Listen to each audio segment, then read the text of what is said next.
إن الحمد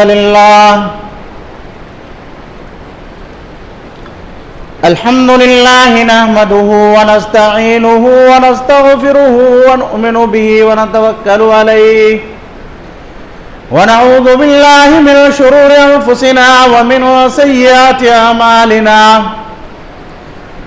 من يهدي الله فلا مضل له ومن يضلل فلا هادي له واشهد ان لا اله الا الله وحده لا شريك له واشهد ان محمدا عبده ورسوله اما بعد فان خير الحديث كتاب الله وخير الهدي هدي محمد صلى الله عليه وسلم وشر الامور محدثاتها وكل محدثة بدعة وكل بدعة ضلالة وكل ضلالة في النار. أعوذ بالله السميع العليم وبوجهه الكريم وبسلطانه القديم من الشيطان الرجيم. بسم الله الرحمن الرحيم. يا أيها الذين آمنوا اتقوا الله حق تقاته ولا تموتن إلا وأنتم مسلمون. يا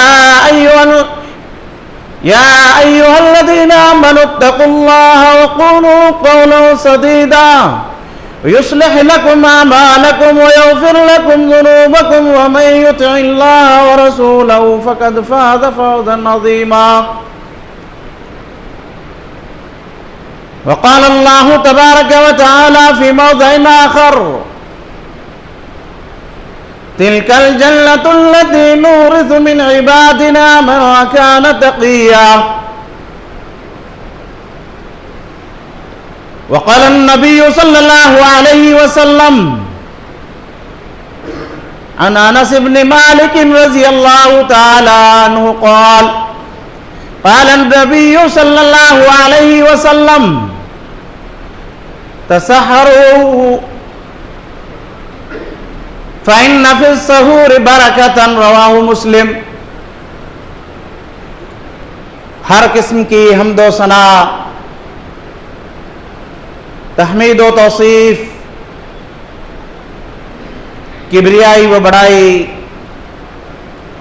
اس اللہ رب العالمین کے لائق و زیبا ہے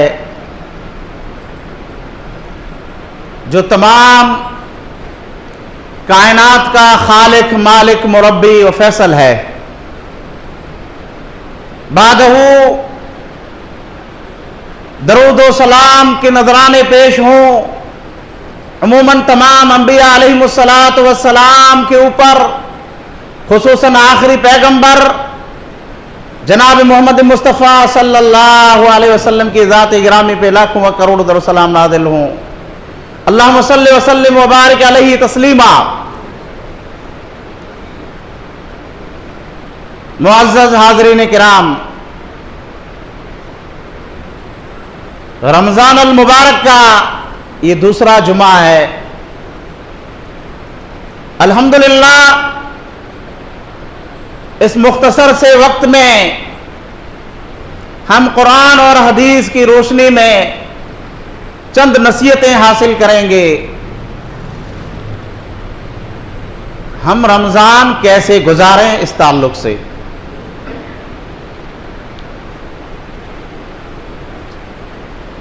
یہ رمضان المبارک کا مہینہ برکت والا ہے